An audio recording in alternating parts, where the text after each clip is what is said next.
ہے کہ جس پر ظلم ہوا، جو مظلوم ہے، تو وہ اپنے حق کے لیے اپنی آواز کو کیا کرے گا؟ بلند کر سکتا ہے، اپنے ظلم کا اظہار کر سکتا ہے تاکہ اس کو عدل و انصاف ملے۔ پھر آگے رب کریم ارشاد فرماتا ہے کہ مومن بندہ تو وہ ہوتا ہے کہ جو پورا اسلام پر قبول کرے، یا ایھا الذین آمنوا ادخلوا فی السلم کافہ پہ عمل کرے۔ بعض کو ماننا، بعض کا انکار کرنا، یہ منافقت کہلاتا ہے، یہ ایمان نہیں کہلاتا۔ پھر اس کے بعد قوم یہود کی بعض بری عادتوں کا تذکرہ کیا، آپ صلی اللہ علیہ وسلم سے ڈیمانڈ کی کہ ہمارے سامنے قرآن نازل کیا جائے، تو اللہ فرماتے ہیں آپ سے تو یہ کم ڈیمانڈ کی تھی، موسیٰ علیہ السلام سے انہیں ڈیمانڈ کی تھی، مطالبہ کیا تھا کہ اللہ کو ہم ان آنکھوں سے دیکھنا چاہتے ہیں۔ اصلاً ان کا مقصد حق کو قبول کرنا نہیں ہے، محض بغض، عداوت اور حسد کی وجہ سے آپ کا انکار کرنا ہے اور انکار کے بہانے ڈھونڈنے ہیں۔ یہ وہی لوگ ہیں جنہوں نے اللہ تعالیٰ سے وعدہ خلافی کی، کفر کیا، انبیاء کو ناحق قتل کیا، اور جب انہیں کہا گیا کہ تم نے غلط کیا تو کہتے ہیں کہ ہمارے دلوں پہ تو غلاف چڑھ گیا ہے، ہم پاکیزہ لوگ ہیں۔ تو اللہ فرماتے ہیں یہ وہی لوگ ہیں کہ جب عیسیٰ علیہ السلام ان کے پاس آئے، ہونا تو یہ چاہیے تھا ایمان لاتے، لیکن انہوں نے کیا کیا؟ انہوں نے عیسیٰ علیہ السلام کو قتل کرنے کی کوشش کی، سازش کی۔ تو اللہ فرماتا ہے وما قتلوہ وما صلبوہ، نہ تو وہ انہیں قتل کر سکے، نہ ہی وہ انہیں سولی دے کے قتل کر سکے، ولیکن شبہ لہم، یہ معاملہ ان پر کیا کر دیا گیا؟ مشتبہ کر دیا گیا، کہ ان کے جیسے کسی بندے کو قتل کر کے انہوں نے کہا کہ ہم نے عیسیٰ علیہ السلام کو قتل کر دیا۔ اللہ فرماتا ہے کہ یہ شک میں ہے، حقیقت کا علم ان کے پاس نہیں ہے۔ حقیقت کا علم کیا ہے؟ وما قتلوہ یقینا، اللہ فرماتا ہے یہ عیسیٰ علیہ السلام کو قتل نہیں کر سکے، بلکہ کیا ہوا؟ بل رفعہ اللہ الیہ، اللہ تعالیٰ نے ان کو زندہ اپنے پاس کیا کر لیا؟ اٹھا دیا۔ پھر اس کے بعد انہی کی ایک اور عادت کا ذکر ہے کہ یہ بار بار آپ دیکھ رہے ہیں کہ سورۃ البقرہ، پھر آل عمران، نساء آگے شروع ہو گئی، اس کے اندر سود کی مذمت آ رہی ہے، سود کی مذمت ہر پارے کے اندر آپ دیکھتے ہیں۔ تو اللہ فرماتا ہے ان لوگوں نے کیا کیا؟ واقسموا الربا، سود کھانا شروع کر دی، اور اس سے منع کر دیا گیا تھا، اور لوگوں کا مال ناحق کھانا شروع کر دیا، فراڈ کے ذریعے کھانا شروع کر دیا۔ قوم یہود کا بار بار تذکرہ کیوں ہو رہا ہے؟ آج کل جو ہمارا معاشی نظام ہے، ظاہر بات ہے کہ یہ اب لوکل انڈسٹری سے اٹھ کر ملٹی نیشنل کمپنیز کی طرف چلا گیا ہے، اور ہمارا پورا معاشی نظام بینکنگ سسٹم پر ہے، اور ساری دنیا کا جو بینکنگ سسٹم ہے یہ ورلڈ بینک کے تحت ہے، اور ورلڈ بینک کے اندر جو اصل اس کے 4-5 اونر ہیں وہ یہودی ہیں۔ وہ کیا ہے؟ یہودی ہیں۔ پھر اس کے علاوہ جھوٹ کو پھیلانا، فراڈ کرنا۔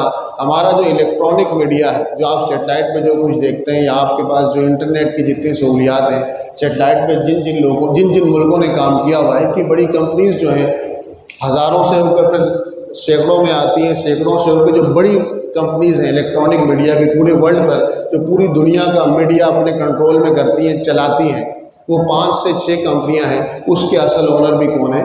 یہ ہے۔ پوری دنیا کا معاشی نظام اپنے کنٹرول میں کس طرح کیا ہوا ہے کہ بینکنگ سسٹم کے ذریعے سود، ہر بندہ سود کی لت میں کیا ہے؟ مبتلا ہے۔ اللہ تعالیٰ بار بار کہہ رہا ہے کہ سود اعلان جنگ ہے، سود اعلان جنگ ہے۔ حضور نے فرمایا تھا کہ ایسا دور آئے گا کہ تم سود تو نہیں کھاؤ گے، لیکن سود کی گرد تمہیں ضرور پہنچے گی۔ تو ہمارا ملک اگر اس حال میں پہنچا ہے تو بہت ساری وجوہات ہو سکتی ہیں، ریاست کی نااہلی ہو سکتی ہے، حکمرانوں کی نااہلی ہو سکتی ہے، لیکن سب سے بڑی وجہ برکت نہ ہونے کی کیا ہے؟ کہ ہم نے سود پہ قرضہ لیا، سود پہ قرضہ لیا۔ سود اللہ کے ساتھ اعلان جنگ تھا، اور لیتے رہے، اس اعلان جنگ کی وجہ سے برکت ختم ہو گئی، نحوست آ گئی۔ اب ہر بندہ، ہم میں سے ہر بندہ 10 سے 5 روپے کی بھی چیز لیتا ہے تو اس پہ آپ ٹیکس دیکھتے ہیں، تو اس میں حکومت کا ٹیکس تو ہوتا ہے، لیکن سود کا ٹیکس بھی کٹتا ہے۔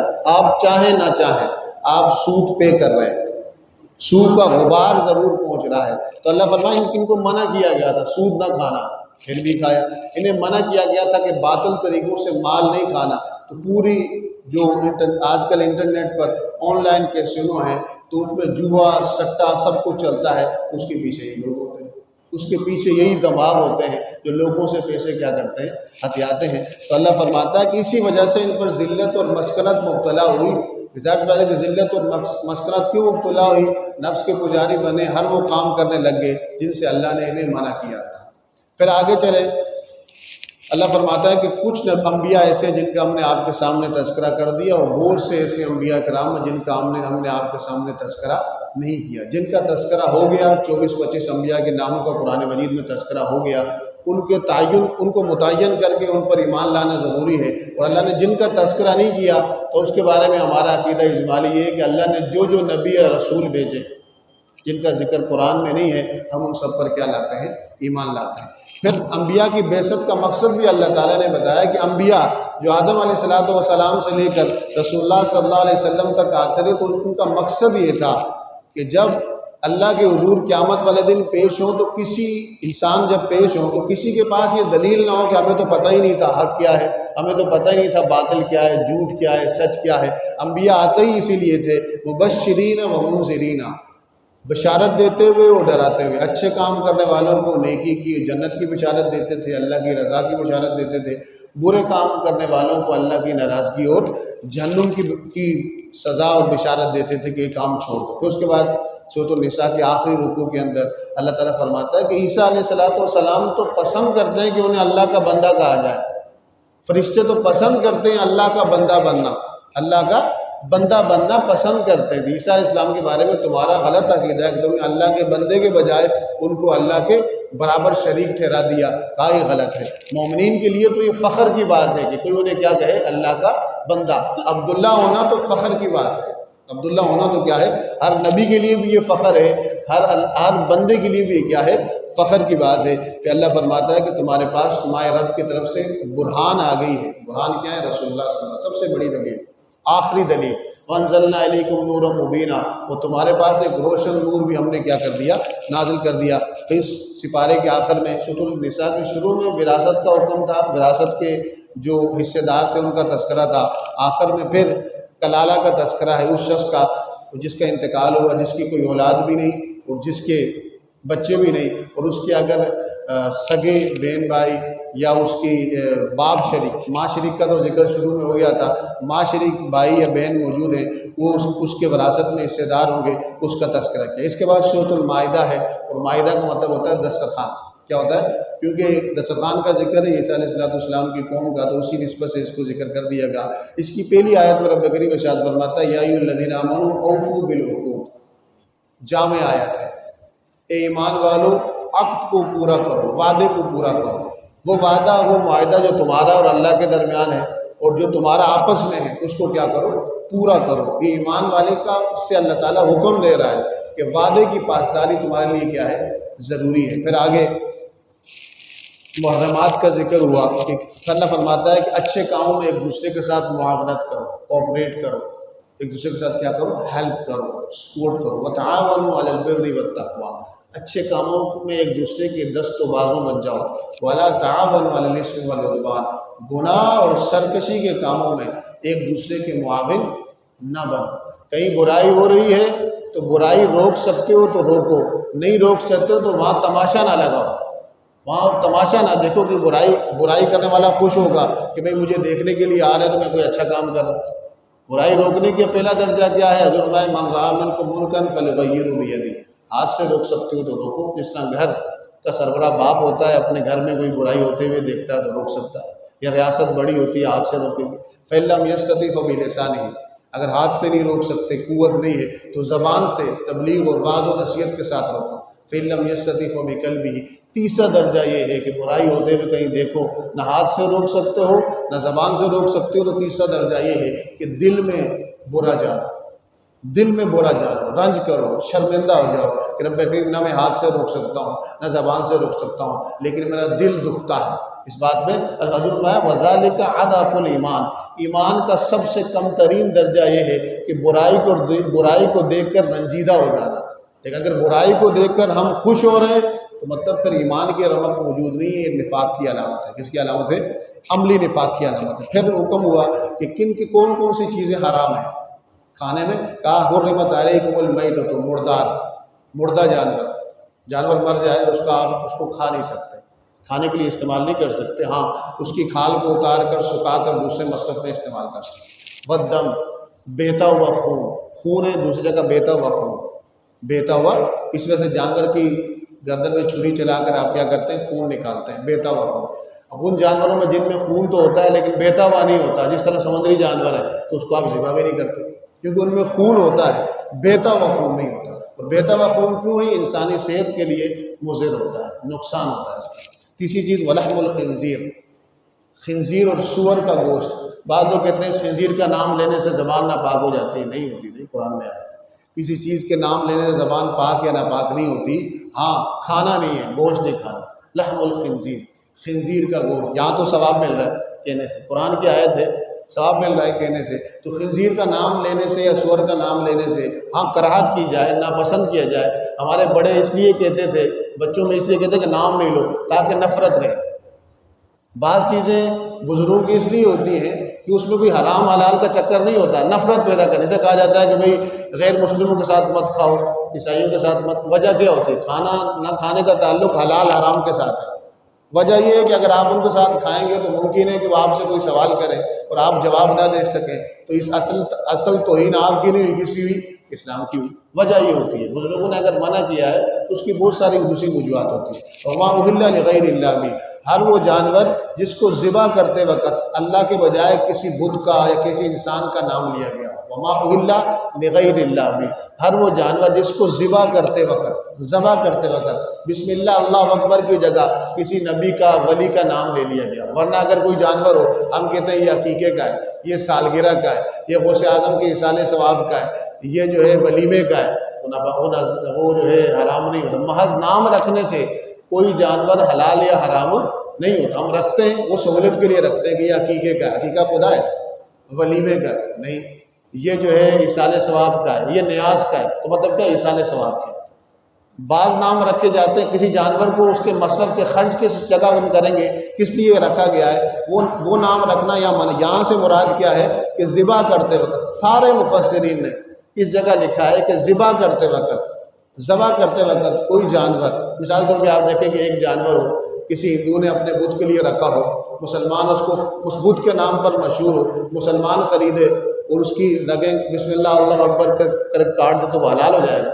حلال حرام کا تعلق کس سے کہ ذبح کس طرح کیا گیا اور کس کا نام لے کر کیا گیا، یہ چیزیں دیکھی جاتی ہیں۔ تو فرمایا کہ والمنخنقۃ، وہ جانور کی رگیں 4 رگیں ہوتی ہیں گلے کی، 4 میں سے کم 3 یا چاروں کی 4 یا چاروں آدھی کاٹنا کیا ہے ضروری ہے، جس سے خون باہر نکلتا ہے، بلڈ باہر نکلتا ہے۔ تو لیکن اگر خون جانور ایسے ہی مر گیا، والمنخنقۃ، گلا گھونٹ کے مر گیا، گلا اس کا کہیں پھنس گیا، سانس دب کے مر گیا تو وہ بھی حرام ہے۔ والموقوذۃ، ڈنڈا مارا یا کوئی تیزدار چیز ماری جس سے زخم لگا اور مر گیا۔ والمتردیۃ، اوپر سے گرا، اونچائی سے گر کے مارا۔ والنطیۃ، دوسرے جانور نے اگر سنگ مار دیا مر گیا تب بھی حرام ہے۔ وما اکل السبع، کوئی درندہ اسے کھا لے۔ لیکن سب صورتوں میں اگر آپ اس تک پہنچے اور وہ زندہ تھا، سانس لے رہا تھا اور جا کے آپ نے چھری پھیر لی، تب وہ کیا ہو جائے گا؟ حلال ہو جائے گا۔ وما ذبح علی النصب، اور وہ جانور جو بتوں کے سامنے ذبح کیے جاتے ہیں ان کے نام لے کر ان کے نام پر، وہ بھی حرام ہے، کافر لوگ کرتے ہیں۔ وَأَن تَسْتَقْسِمُوا بِالْأَزْلَامِ، اور جو تم تیر وغیرہ کے ذریعے قسمت معلوم کرتے ہو یا فال نکالتے ہو، مشرکین نکالتے تھے، اللہ فرماتا ہے فسق، یہ ساری چیزیں حرام بھی ہیں اور فسق بھی ہیں۔ پھر فرمایا کہ اليوم اکملت لکم دینکم واتممت علیکم نعمتی ورضیت لکم الاسلام دینا۔ پچھلے سارے دین جو تھے وہ دین تو تھے لیکن تکمیل کا وعدہ کسی سے نہیں کیا تھا۔ حضور صلی اللہ علیہ وسلم جب قرآن لے کر آئے، فرمایا کہ آج آپ کے دن آپ کے دین کو مکمل کر دیا، اپنی نعمت بھی مکمل کر لی، اور اسلام کو بطور نظام اطاعت اللہ نے آپ کے لیے کیا کر دیا؟ پسند کر دیا۔ یہ سب چیزیں حرام تو ہیں، اگر مجبوری ہو جائے، بھوک بڑھ جائے، مجبوری ہے، مجبوری میں بندہ اگر بقدر ضرورت، مجبوری میں مطلب کھانے پینے کے لیے کچھ بھی نہیں ہے، ایسی جگہ پر آپ موجود ہیں، وہاں حرام جانور یا حرام چیزیں موجود ہیں، تو آپ کتنی کھائیں گے؟ بقدر ضرورت۔ یہ نہیں کہ آپ کتے کے گوشت کے روش بنا کر کھاتے رہیں گے، بقدر ضرورت 2 یا 3 یا 4 لقمے، جس سے انسان کی زندگی محفوظ رہے۔ کوئی حرام چیز بقدر ضرورت حلال بھی ہوتی ہے تو کتنی ہوتی ہے؟ جتنی ضرورت ہو، جتنی ضرورت ہو۔ پھر آگے کہا جا رہا ہے، پھر شکار کے بارے میں حکم ہے کہ بھئی اگر تم شکار کرتے ہو تو شکار کی مختلف صورتیں تھیں، کتے، شکاری کتے یا باز کے ذریعے شکار کیا جاتا تھا، اس کی کچھ شرائط رکھ دیں۔ پہلی شرط تو یہ ہے کہ وہ کتا یا شکار سکھایا ہوا ہو، مسلمان نے اس کو سکھایا ہو۔ سکھانا کیا ہے؟ وہ شکار کے بعد جائے، شکار کو زخمی تو کرے، کھائے نہ، اور جب اس کو بھیجا جائے شکار کی طرف تو بسم اللہ اللہ اکبر کہہ کر بھیجا جائے۔ اگر اس نے شکار کو زخمی کیا، کتا، شکرا یا باز، جس کو سکھایا ہوا ضروری ہے، زخمی کیا اور خون نکلتا گیا، آپ کے پہنچنے سے پہلے اگر وہ کیا ہو گیا، مر گیا، تب تو حلال ہے، لیکن آپ پہنچے اور وہ زندہ تھا تو تب آپ کو کیا کرنا پڑے گا، کاٹ۔ اس طرح تیر پھینکتے، تیر کے ذریعے یا پستول کی گولی مار کر جب شکار کیا جاتا ہے تو یہ پڑھا جاتا ہے بسم اللہ اللہ اکبر۔ اس طرح قربانی کا جانور ہو، ویسے عام طریقہ تو یہ ہے کہ اس کو اس کی گردن پر کیا کیا جائے، چھری پھیری جائے، اس کی ذبح کیا جائے، رگیں کاٹی جائیں، لیکن قربانی کا جانور بعض اوقات پاگلوں کی طرح پھرنا شروع ہو جاتا ہے، مارنا شروع ہو جاتا ہے، باولا ہو جاتا ہے، تو ایسی صورت میں اس کے جسم کے کسی بھی حصے پر زخمی کر کے اس کو مارا، یعنی کہیں بھی آپ ظاہر بات ہے گولی پستول کے ذریعے ماریں گے یا کسی بھی ذریعے سے ماریں گے، اس کی پورے جسم کے کسی بھی حصے کو زخمی کر کے اس کا خون نکال لیا جائے تو اس کی قربانی کیا ہو جائے گی، ہو جاتی ہے۔ پھر آگے وضو کا ذکر ہے۔ وضو کے 4 فرض ہیں۔ یغسلوا وجوہکم، چہرہ دھونا اور دونوں ہاتھ کونیوں سمیت دھونا، سر کا مسح کرنا، پاؤں دھونا، پھر تیمم کا حکم ہے، غسل کا حکم ہے، پھر کہا جا رہا ہے کہ حق کے ساتھ رہو، حق کے ساتھ رہو، چاہے حق کا فیصلہ تمہارے خلاف ہی کیوں نہ ہو۔ پھر یہودیوں کی مختلف باتیں کی جا رہی ہیں کہ بھئی اپنے کلام میں، اللہ کے کلام میں تحریف کرتے تھے، جھوٹ بولتے تھے، دغا کرتے تھے۔ پھر اللہ تعالیٰ یہاں فرما رہا ہے کہ عیسائیوں کی مذمت کر رہا ہے کہ عیسیٰ علیہ السلام اللہ کے بندے ہیں، اللہ کے بندے ہیں، اللہ کے رسول ہیں، اللہ کے بیٹے نعوذ باللہ من ذالک نہیں ہیں۔ پھر یہودی اور نصرانی کہتے ہیں کہ بھئی ہم اللہ کے محبوب ہیں۔ کیوں محبوب ہیں؟ کہ بھئی ہم جو ہے انبیاء کی نسل سے آئے۔ کس کی نسل سے آئے؟ انبیاء کی نسل سے آئے۔ انبیاء کی نسل سے ہونے کی وجہ سے، نبی کا خاندان ہونے کی وجہ سے انہوں نے دعویٰ کر دیا کہ ہم جو ہیں پاک ہیں، ہمیں کسی نبی کی ضرورت نہیں ہدایت کی بھی ضرورت نہیں، ہمیں کسی عمل کی ضرورت نہیں، کسی عقیدے اور کردار کی ضرورت نہیں۔ اللہ فرماتا ہے اگر یہ بات ہے تو پیچھے جو میں نے کہا کہ تمہیں عذاب دوں گا تو وہ کس وجہ سے دوں گا؟ اللہ فرماتا ہے بل انتم بشر ممن خلق، تم ساری میرے مخلوق انسان ہو۔ اصل فضیلت والا، تقوی والا، قرب والا نسل سے نہیں بنتا، عمل سے بنتا ہے، کردار سے بنتا ہے۔ عمل اور کردار اعلیٰ تو تم اونچے درجے پر، عمل اور کردار نیچے تو تمہیں کوئی پوچھے گا نہیں۔ پھر اس کے بعد موسیٰ علیہ السلام کی قوم کو حکم ہوا کہ آپ جو ہے جہاد کرنے جائیں، تو موسیٰ علیہ السلام نے کہا آؤ، انہوں نے کہا ہم نہیں کرتے، آپ اور آپ کا خدا لڑے جائے۔ یہ بھی نبی کو انکار کیا جہاد سے۔ پھر حابیل قابیل کا ذکر ہے۔ یہاں قرآن میں تو حابیل قابیل کا نام نہیں ہے، یہاں ہے کہ وَاتْلُ عَلَيْهِمْ نَبَأَ ابْنَيْ آدَمَ بِالْحَقِّ، آدم کے 2 بیٹوں کی خبر ان کو بتائیں۔ 2 نے قربانی پیش کی، ایک کی قبول ہوئی، دوسرے کی نہیں ہوئی۔ تو جس کی قبول نہیں ہوئی، حسد میں اس نے کیا کر لیا، اپنے قابیل نے حابیل کو کیا کر لیا، قتل کر دیا حسد کی وجہ سے۔ جب قتل کیا تو پھر دفنائے کا بڑا پشیمان ہو گیا، اب کروں کیا، پہلا قتل تھا، ناحق پہلا قتل تھا۔ تو اللہ تعالیٰ نے کس کو بھیجا، کوے کو بھیجا۔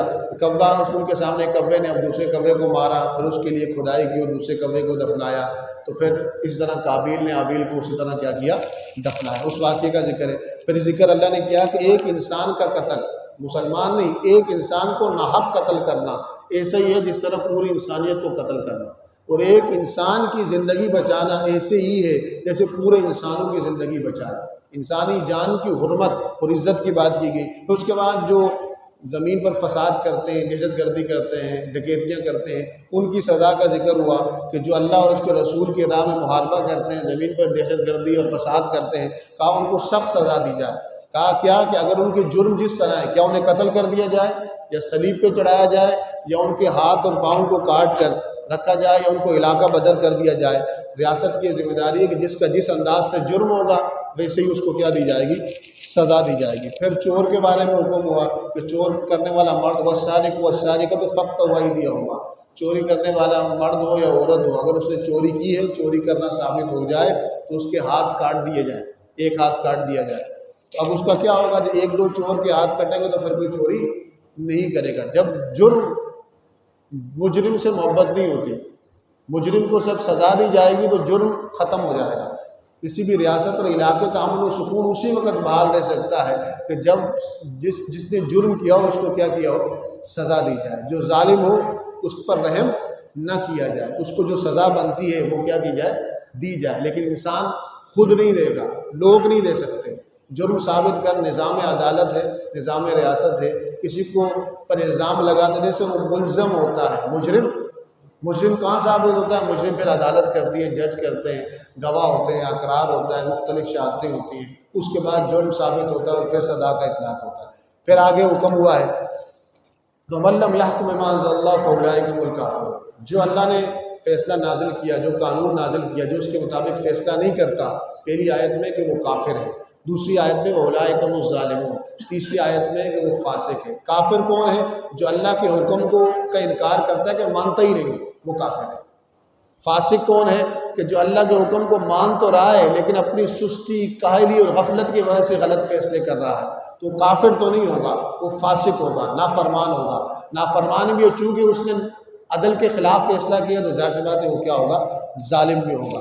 پھر اس کے بعد اگلی آیت میں رب کریم نے اس کے اندر کہا کہ تم دوست بنانا چاہتے ہو تو اہل ایمان کو اپنا دوست بناؤ، یہود و نصارہ کو اپنا دوست نہ بناؤ، کیونکہ وہ اس وقت آپ صلی اللہ علیہ وسلم کے دور مبارکہ میں یہود و نصارہ مسلمانوں کے خلاف کیا کر رہے تھے؟ سازشیں کر رہے تھے۔ کہا جو لوگ تمہارے دین کا مذاق اڑاتے ہیں ان کو بھی اپنے قریب نہ کرو۔ پھر فرمایا جا رہا ہے کہ اگر تم دین پر چلتے ہو تو ٹھیک ہے، اگر تم سمجھتے ہو کہ دین پر ہم نہیں چل سکتے تو اللہ دوسری مخلوق کو لے آئے گا جو دین کا کام کرے گا۔ پھر اللہ تعالیٰ نے آگے یہودیوں کی اس بری عادت کا تذکرہ کیا کہ کہتے ہیں کہ اللہ تعالیٰ تو فقیر ہے، نعوذ باللہ من ذالک، اللہ کے پاس کچھ ہے نہیں، تو کہا کہ اللہ تعالیٰ تو سخی ہے، دینے والا ہے، یہ تو تمہاری نحوست ہے کہ اللہ کے احکامات کو سمجھتے نہیں ہو۔ اللہ فرماتا ہے کہ اگر یہی یہودی اور عیسائی تورات اور انجیل میں جو حکم دیے گئے تھے ان پر عمل کرتے، ان کا عملی نفاذ کرتے تو کیا ہوتا؟ اللہ فرماتا ہے ان پر آسمان کی نعمتیں بھی کھل جاتی، زمین کی نعمتیں بھی کیا ہو جاتی؟ کھل جاتی۔ مسلمان کیا ہے؟ مسلمان وہ ہے کہ جو اسلام کا قانون، اس کا نظام ریاست بھی، نظام معیشت بھی، نظام معاشرت بھی، نظام اخلاق بھی کس پر ہو؟ اسلام پر، اس کا ماخذ اسلام ہو، بنیادی اصول کس سے لیتا ہو؟ اسلام سے لیتا ہو۔ پھر آگے ذکر کیا گیا کہ بھئی جن لوگوں نے یہ کہا کہ ان اللہ ثالث ثلاثہ، عیسائیوں کا رد ہو رہا ہے، جنہوں نے 3 خداؤں کا تصور دیا۔ عیسائیوں کی جو نیو ٹیسٹمنٹ ہے ان کی 4 کتابیں ہیں، جو میتھیو، مارکس، لوک اور جان، 4 کتابیں جن کو وہ انجیل کہتے ہیں۔ 4 انجیلیں، کتنی انجیلیں؟ 4 انجیلیں۔ پھر اس کے بعد ان کی اور بہت ساری کتابیں ہیں۔ پوری ان کی جو نیو ٹیسٹمنٹ ہے، کہیں بھی ٹرینیٹی، تثلیث کا عقیدہ عیسیٰ علیہ السلام نے بیان، کسی بھی عیسائی سے آپ پوچھ لیں کہ تمہاری جو 4 انجیلیں ہیں اس کے اندر ایک عبارت بتا دو، ایک عیسیٰ علیہ السلام کا اسٹیٹمنٹ بتا دو کہ عیسیٰ علیہ السلام نے کہا ہو کہ ہم 3 خدا ہیں، ہماری عبادت کریں۔ بائبل میں آپ کو یہ ملے گا، عیسیٰ علیہ السلام کہہ رہے ہیں کہ there is only one lord, worship ہم، خدا ایک ہی ہے جس کی تم نے کیا کرنی ہے؟ عبادت کرنی ہے، وہ میرا خدا بھی ہے اور تمہارا خدا بھی ہے۔ پھر کہا کہ یہ جو تم کہہ رہے ہو کہ 3 خداؤں کا، کہا کہ غلط ہے، اس سے باز رہو، یہ غلط بات ہے۔ اس کے بعد کہا جا رہا ہے کہ دین کے معاملے میں اہل کتاب کو کہا جا رہا ہے کہ غلو نہ کرو، ایکسگریشن نہ کرو، حد سے مت بڑھو کہ عیسیٰ علیہ السلام اللہ کے بندے اور رسول ہیں اور تم نے ان کو کیا بنا دیا؟ نعوذ باللہ من ذالک، اللہ کا جنا ہوا بیٹا۔ کیا؟ ایک ہے بیٹا، بیٹا یہ کا مطلب ہوتا ہے محبوب۔ کیا ہوتا ہے؟ بائبل کے اندر آپ جب کسی بھی عیسائی سے بات کریں تو بائبل کے اندر مختلف انبیاء کے بارے میں اللہ کا بیٹا ہونا کا ذکر ہے، تو وہاں بیٹے سے مراد بیلوڈ ہوگا، محبوب ہوگا۔ لیکن یہ جان، گوسپل آف جان کی جو کتاب یوحنا ہے، اس میں عیسیٰ علیہ السلام کے لیے خصوصی طور پر ایک لفظ لکھا گیا ہے کہ بیگوٹن سن آف گاڈ، خدا کا نعوذ باللہ من ذالک جنا ہوا بیٹا، پیدا کیا ہوا بیٹا۔ یہ شرک ہے، یہ کفر ہے۔ محض کہنا خدا کا بیٹا، تو بائبل کے اندر خدا کے بیٹے سے مراد خدا کا محبوب بندہ ہوتا ہے۔ کیا ہوتا ہے؟ لیکن عیسیٰ علیہ السلام کے بارے میں جو قرآن جس کی نفی کرتا، ابھی بھی موجود ہے بائبل کے اندر، ابھی بھی یہ جملہ موجود ہے۔ اب جو نیو ورژن آیا اس میں انہوں نے 2 نمبر کی ہے، لیکن پرانے ورژن کے اندر یہ جملہ موجود ہے کہ جنا ہوا بیٹا، یہ کفر ہے۔ خدا کا بیٹا ماننا، محبوب ماننا ٹھیک ہے۔ موسیٰ علیہ السلام کو بھی کہا گیا، آدم علیہ السلام کو بھی کہا گیا ہے بائبل میں، نیک لوگوں کو بھی خدا کا ابناء اللہ کہا گیا ہے، بیٹا۔ تو یہاں بیٹے سے مراد کیا ہوتا ہے؟ محبوب۔ یہ اصطلاح بائبل میں محبوب بندے کے لیے استعمال ہوتی تھی، لیکن عیسیٰ علیہ السلام کے بارے میں یہ عقیدہ کفر۔ پھر اگلی آخری آیت میں اللہ تعالیٰ ارشاد فرماتا ہے لَتَجِدَنَّ أَشَدَّ النَّاسِ عَدَاوَةً لِلَّذِينَ آمَنُوا الْيَهُودُ وَالَّذِينَ أَشْرَكُوا، مومنین کی ایمان کی وجہ سے، کس کی وجہ سے؟ ایمان کی وجہ سے ان کے سب سے بڑے دشمن جو ہوں گے وہ دو ہوں گے، یہود اور مشرک۔ عام طور پر آج کی دنیا میں یہود اور ہنود، ہندو مشرک ہے اور یہودی سب سے زیادہ چالیں مسلمانوں کے خلاف کوئی کر رہا ہے ایشیا کے اندر، یا یہودی کر رہی ہے، عیسائی ریاست کر رہی ہے، یا انڈیا ہنود انڈیا کے ساتھ جہاں تک عیسائیوں کا تعلق ہے وہ تمہارے لیے نرم دل رکھتے ہیں، ان کا لہجہ تمہارے لیے نرم ہے، ان سے اگر تم بات کرو گے تو بات کو سمجھیں گے، لیکن اصلاً دل میں جو تمہارے ایمان کی وجہ سے تمہارے ساتھ بغض رکھتے ہیں وہ کون ہے؟ یہودی اور نصرانی۔ ہم نے نفرت نہیں کرنی، ہم نے دعوت دینی ہے۔ ایک مسلمان کا ذمہ داری کیا ہے؟ دعوت دینا۔ دشمن سے آگاہی ہے لیکن دعوت دینا۔ دعوت کس طرح دینا؟ ادعو الی سبیل ربک بالحکمہ والموعظۃ الحسنہ وجادلہم باللتی ہی احسن۔ دعوت دو اللہ کی طرف اچھے انداز سے، اچھی نصیحت کے ساتھ۔ اگر بحث کرنے بھی پڑ جائے، مناظرہ کرنا بھی پڑ جائے، اچھے اور احسن انداز سے، شائستہ انداز سے، لگے کہ تم مہذب ہو، لگے کہ تم تربیت یافتہ ہو۔ اگر ایک بندہ گالیاں دے رہا ہے تو تم نے گالیاں نہیں دینی، اس کی تربیت نہیں ہوئی، تمہاری تربیت ہوئی ہے۔ تو اللہ تعالیٰ سے دعا کریں کہ جو کچھ سنا اس پر عمل کرنے اور دوسروں تک پہنچانے کی توفیق نصیب فرمائے۔ وما علیہ الا البلاغ المبین۔ اللہم